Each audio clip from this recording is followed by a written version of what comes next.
बाल्यावस्था का age limit क्या होता है? 6 से 12 वर्ष। 6 से 12 वर्ष की एज को बाल्यावस्था के नाम से जाना जाता है। इस बाल्यावस्था को जीवन का अनोखा काल भी कहा जाता है। प्रश्न पूछा जाता है कि जीवन का अनोखा काल किस अवस्था को कहा जाता है? जीवन का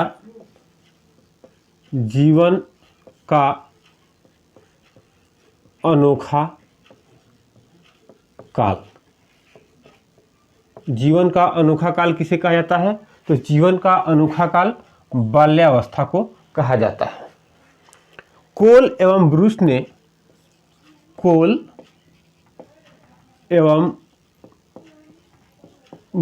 ने इसके संबंध में एक व्याख्यान दिया है कि वास्तव में माता पिता के लिए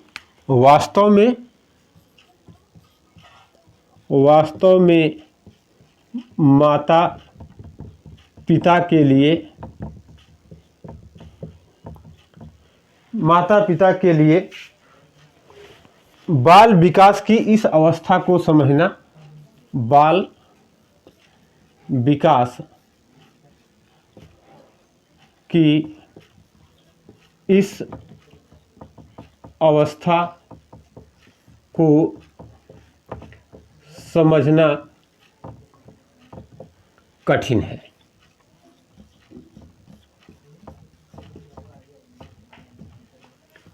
कोल एवं ब्रूस का स्टेटमेंट है कि वास्तव में माता पिता के लिए बाल विकास की इस अवस्था को समझना कठिन है। इसे कठिन क्यों है? क्योंकि बालक का जो अपना एज लिमिट है, थोड़ा सा ध्यान देंगे कि बालक 6 वर्ष की अवस्था में आकर के 6 वर्ष में वह क्या हो जाता है? 6 वर्ष में वह उग्र स्वभाव का होता है। जैसे ही वह शैशवावस्था से बाल्यावस्था में प्रवेश करता है वह उग्र हो जाता है। 7 वर्ष की आयु में वह उदासीन हो जाता है। 8 वर्ष की आयु में वह सामाजिक संबंध बनाने के लिए वह क्या होता है? प्रेरित होता है।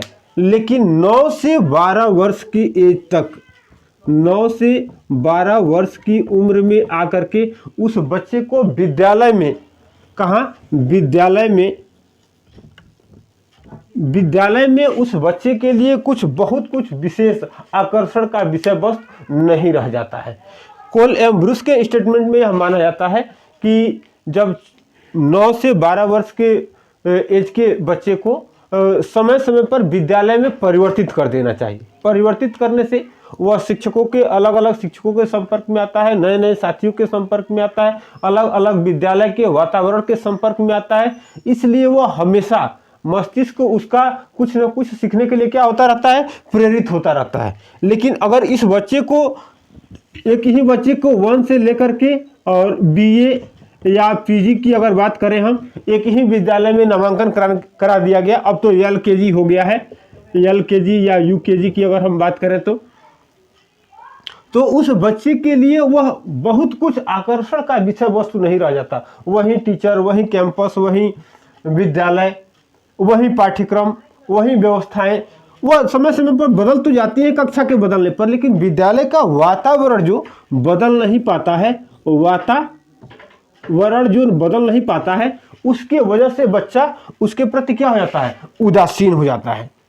तो यहाँ पर एक स्टेटमेंट है कि वास्तव में माता पिता के लिए बाल विकास की इस अवस्था को, बाल विकास की किस अवस्था को? बाल्यावस्था को समझना बड़ा कठिन किस लिए हो जाता है? क्योंकि वह कब उदासीन हो जाएगा, कब वह उग्र हो जाएगा, कब वह संपर्क में लोगों के आएगा, और क्या उसके लिए विशेष कुछ होना चाहिए विद्यालय में, यह माता पिता समय समय पर, क्योंकि एज लिमिट में बच्चे के वह परिवर्तन आता रहता है। जैसे कि वह 6 वर्ष में उग्र हुआ, 7 वर्ष में वह उदासीन होने लगा। 8 वर्ष में अब उसको साथियों की आवश्यकता हो गई। वह सामाजिक संबंध स्थापित करने लगा कि यह मेरे दोस्त हैं, दोस्तों से कैसा व्यवहार होना चाहिए। जबकि वही शैशवावस्था में क्या होता है कि बच्चा अपने खाद्य सामग्री को, अपने खेल सामग्री को देना नहीं चाहता है।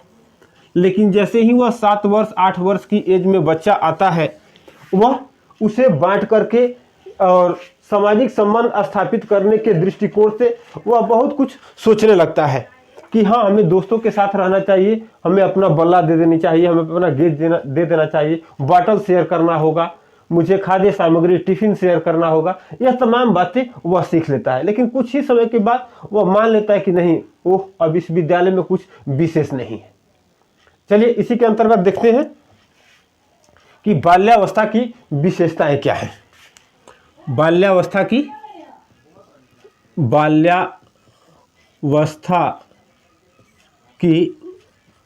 विशेषताएं।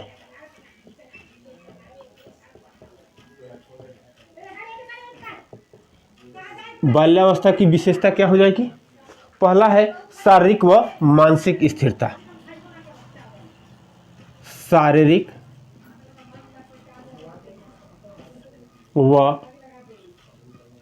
मानसिक स्थिरता।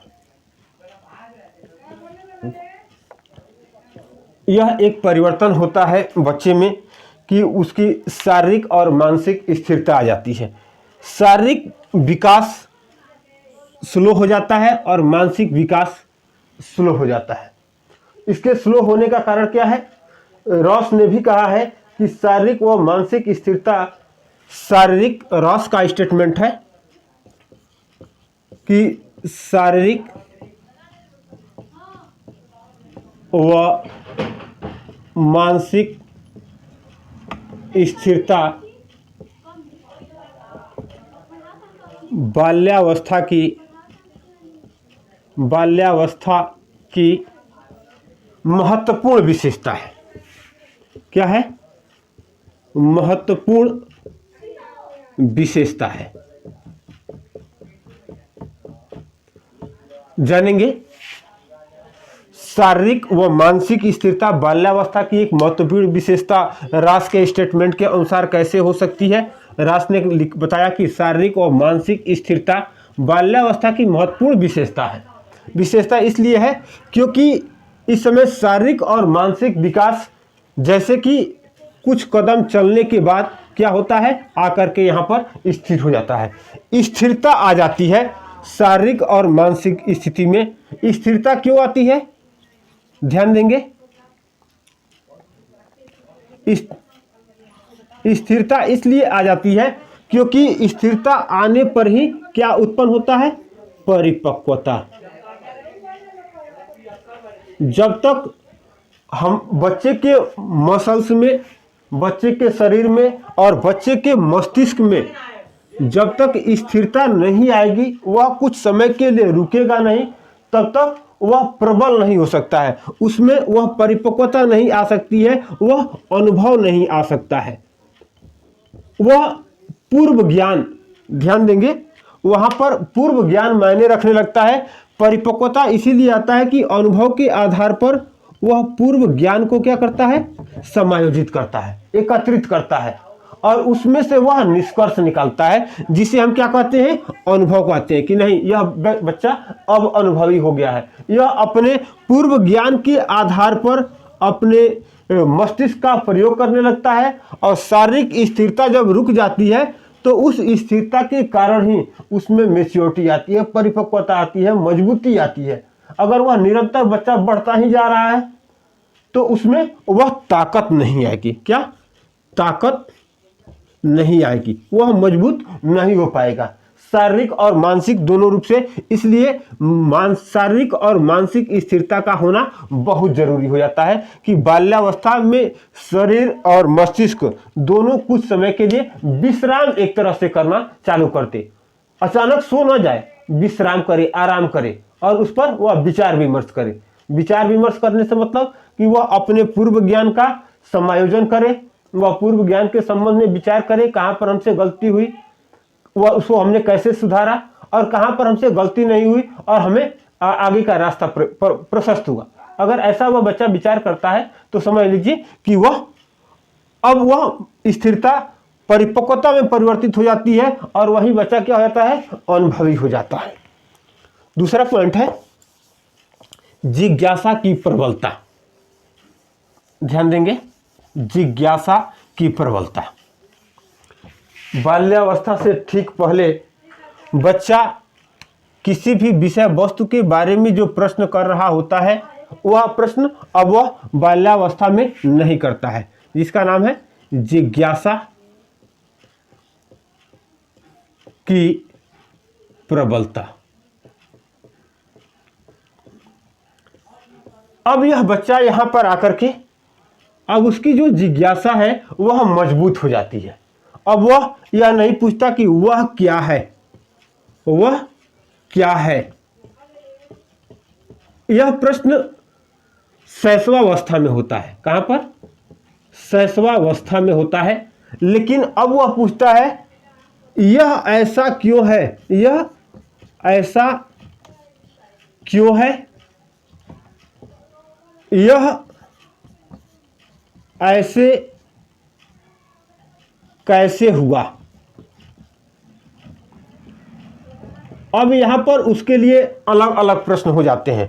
अब वह उस कार्य विशेष को लेकर के प्रबल हो जाती है उसकी जिज्ञासा। अब वह तमाम ऐसे प्रश्नों को करने लगता है, जबकि पहले शैशवावस्था में क्या पूछ रहा था कि यह क्या है, वह क्या है, यह ऐसे कैसे हुआ, यह ऐसा क्यों हुआ। तमाम ऐसे प्रश्नों के बारे में यानी कि उसका वह विस्तार जानने की प्रयास करता है, क्योंकि वह पहले जान चुका होता है कि वह क्या है। अब ऐसा कैसे हुआ, यह ऐसे क्यों हुआ के बारे में वह जानने का प्रयास करता है। यानी कि यहाँ पर आते आते बाल्यावस्था में आकर के बच्चे की जो जिज्ञासा होती है वह इतनी मजबूत हो जाती है कि वह किसी भी विषय वस्तु का वह क्या जानना चाहता है, विस्तार जानना चाहता है, विस्तार जानना चाहता है और कारण जानना चाहता है। साथ ही साथ वह परिणाम को भी जानना चाहता है, ऐसे कैसे हो गया। तो वह किसी विषय वस्तु का क्या जाना, विस्तार जाना, वह उस विषय वस्तु का कारण जाना और उसका निष्कर्ष क्या निकल कर के आया उस परिणाम के बारे में वह बच्चा जानने का प्रयास करता है। अगला पॉइंट है वास्तविक जगत से संबंध। जानेंगे कि अब सब कुछ जानने के बाद, कारणों को जानने के बाद बच्चा जानना चाहता है कि इस वास्तविक जगत से उसका क्या संबंध है। तीसरा पॉइंट होगा वास्तविक जगत से संबंध। यहां पर बच्चे को बताना पड़ता है, जैसे चंदा मामा, गाय माता, धरती माता, ऐसी बातें शैशवावस्था में बच्चे को बताई जाती है। और कुछ अन्य विषय वस्तु के बारे में जब बच्चा जानना चाहता है तो उसके बारे में अभिभावक वह क्या है न बता करके वह कितना हानिकारक है या क्या हो जाएगा के संबंध में बताता है। जैसे बताया गया कि वह चंदा मामा है। ध्यान देंगे, चंदा मामा, धरती माता एक समय में बताया गया और वह बच्चा अब जब बाल्यावस्था में आ जाता है, हमने बताया भी था कि 6 से 12 वर्ष की एज में आ जाता है, जो बाल्यावस्था का एज लिमिट होता है। यह प्रश्न आपको टेट में पूछे जाते हैं कि बाल्यावस्था की एज लिमिट क्या है। सुपर टेट में भी पूछा जाता है, सी टेट में पूछा जाता है, बी टेट में पूछा जाता है कि बाल्यावस्था की उम्र क्या है। तो बाल्यावस्था की उम्र क्या है, 6 से 12 वर्ष। अब इस एज में बच्चा कहाँ चला जाता है, विद्यालय में चला जाता है। यही विद्यालय का एज क्या है, विद्यालय की उम्र क्या है, विद्यालय की अवस्था क्या है, तो 6 से 12 वर्ष है। विद्यालय की अवस्था क्या है, तो बाल्यावस्था है। यह प्रश्न बन करके आते हैं TET, C TET, B TET या सुपर टेट में। अब यहाँ पर जब बच्चा विद्यालय में आ गया है तो उसका वास्तविक जगत से संबंध होता है। अब चंदा मामा के बारे में शिक्षक बताता है, ज्योग्राफी का शिक्षक कहता है कि चंद्रमा एक ग्रह है। क्या है? चंद्रमा एक ग्रह है। धरती क्या है? पृथ्वी क्या है? एक ग्रह है। अब यहां पर आकर के वह बच्चा इस ग्रह को जान लेता है। अब वो उसके लिए यहाँ पर एक और जिज्ञासा का विषय वस्तु बन जाता है। जब वह वास्तविक जगत के संपर्क में आता है तो कहता है कि अभी तो बताया गया था कि चंदा मामा है, धरती माता है, गाय माता है, या जो कुछ भी बताया जाता है, वह अब उस विषय वस्तु में फंसना नहीं चाहता है कि कहाँ कम है कहाँ ज्यादा है। जैसे लोटे और गिलास का पानी, अब उसके बारे में वह बहुत कुछ फंसने की कोशिश नहीं करता है, क्योंकि अब उसे विद्यालय में कुछ विस्तार से बताया जा रहा है कि यह ग्रह है, यह भी ग्रह है। अब वह ग्रह के बारे में जानना चालू कर देता है कि यह ग्रह है तो ऐसा क्यों है, और उसके विस्तार के बारे में वह जानना प्रारंभ करता है। यानी कि अब उसके वास्तविक जगत में क्या क्या है और उससे उसका क्या संबंध है। बच्चा पत्तियों को तोड़ देता है, डंठों को तोड़ देता है, पौधों को तोड़ देता है, उससे उसको लाभ क्या है और हानि क्या है के बारे में शिक्षक बताता है। वह शिक्षक पर्यावरण विषय का शिक्षक हो सकता है, और उसका वास्तविक जगत से क्या संबंध है इसके बारे में शिक्षक बताना प्रारंभ कर देता है। अब वह सतही जो बातें होती है, जो उसको बात को टालने मटोलने के लिए बताई गई होती है, अब वह सतही अंतर जो था अब वो उसे मूर्ख नहीं बना पाते हैं, और हम उसे रोक नहीं सकते कि बेटा यह ऐसा है। वह तुरंत वहां पर प्रश्न करना प्रारंभ कर देता है। इसलिए उसका यहाँ पर आकर के विद्यालय में जैसे ही बच्चा आता है उसका वास्तविक जगत से संपर्क स्थापित हो जाता है। चलेंगे आगे और जानेंगे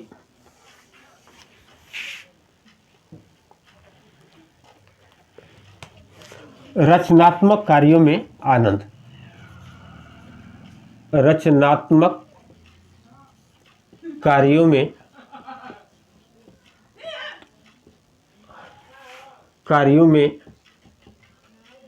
आनंद। इस एज में आकर के 6 से 12 वर्ष की एज में आकर के जो बालक होता है वह बाग बगीचे या खेत में अपने पिता के साथ, और जो बालिका होती है वह अपनी माता के साथ उस कार्य विशेष में अपना योगदान देने का प्रयास करते हैं, और उसमें यह सोचते हैं कि इसमें उसे मजा आता है, उसके लिए हर कुछ नया होता है, वह बच्चा करना चाहता है वह बालिका करना चाहती है। इस एज में आकर के बच्चा बाग बगीचे में काम जैसे ही करना प्रारंभ करता है, बालिका कढ़ाई, कताई, बुनाई या पेंटिंग या खाना बनाने जैसे कार्यों में वह संलग्न हो जाती है, और उसे लगता है कि हमें यह करना चाहिए। हाँ, वह बहुत बेहतरीन तरीके से बालक भी नहीं कर पाता है और बालिका भी नहीं कर पाती है, लेकिन उस विशेष कार्य को वह बालक या बालिका करना चाहते हैं, और वह उसके लिए विशेष रहता है। माता पिता के लिए वह काम सामान्य हो सकता है। कुछ क्रिएटिव एक्टिविटी बालक या बालिका करना चाहते हैं। इसी के अगले पॉइंट में हम लोग आएंगे।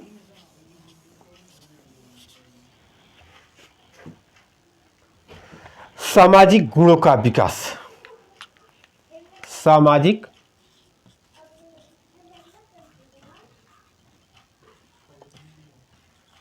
सामाजिक गुणों का विकास।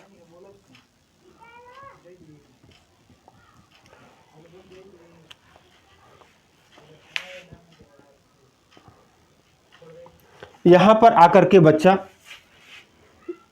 6 से 12 वर्ष की एज में अपने आसपास के लोगों के आसपास माता पिता या परिवार के अन्य सदस्य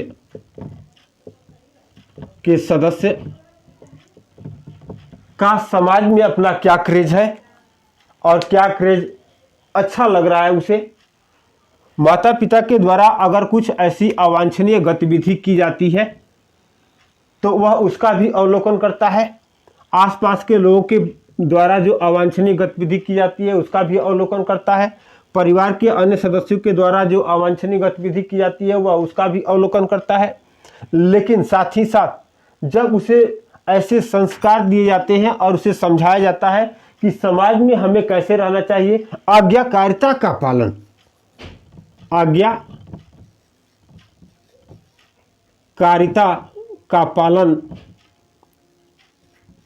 जब सिखाया जाता है बच्चे को, तो परिवार के अन्य सदस्यों को भी वैसा ही करना होता है। जैसे माता पिता ऑफिस वाले हैं, गवर्नमेंट जॉब में है या प्राइवेट जॉब में है, कहीं जॉब करते हैं, तो अगर वह आज्ञाकारिता का पालन करना सिखाते हैं, समाज में लोगों से नमस्ते करना, हाथ मिलाना या सकारात्मक रूप में बातें करना जब सिखाया जाता है, तो वह सामाजिक गुण और अन्य लोगों का घर पर आना और संस्कार का प्रदर्शन होना परिवार के अन्य सदस्यों के द्वारा, बच्चा उसी का अवलोकन करने के बाद क्या करता है, उसी का प्रदर्शन करता है। अगर नकारात्मक होगा तो नकारात्मक वो बच्चा करने के लिए प्रेरित होगा।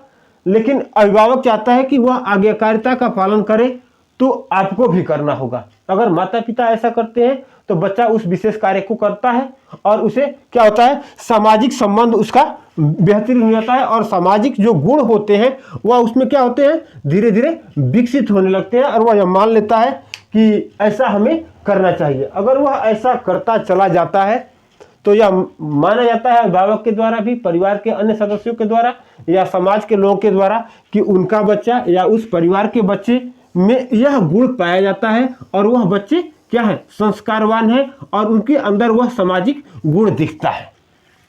ठीक है।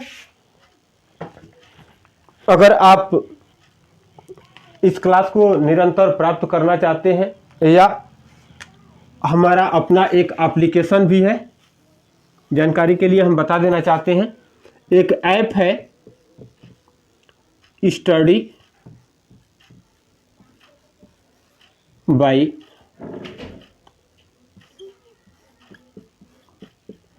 वीर सर के नाम से एक एप्लीकेशन है। अगर आप चाहें तो आप हमसे उस पर जुड़ सकते हैं। हम इस क्लास को बीटेट, सीटेट या यस्टेट के लिए हम क्लास लेते रहते हैं। अगर आप चाहें तो आप हमसे उस पर जुड़ सकते हैं। इस एप्लीकेशन पर, यह एप्लीकेशन प्ले स्टोर पर उपलब्ध है।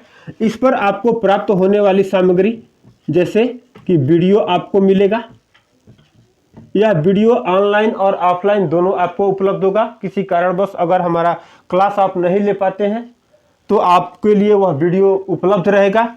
उस वीडियो के साथ साथ हम आपको इस पर PDF भी उपलब्ध कराते हैं।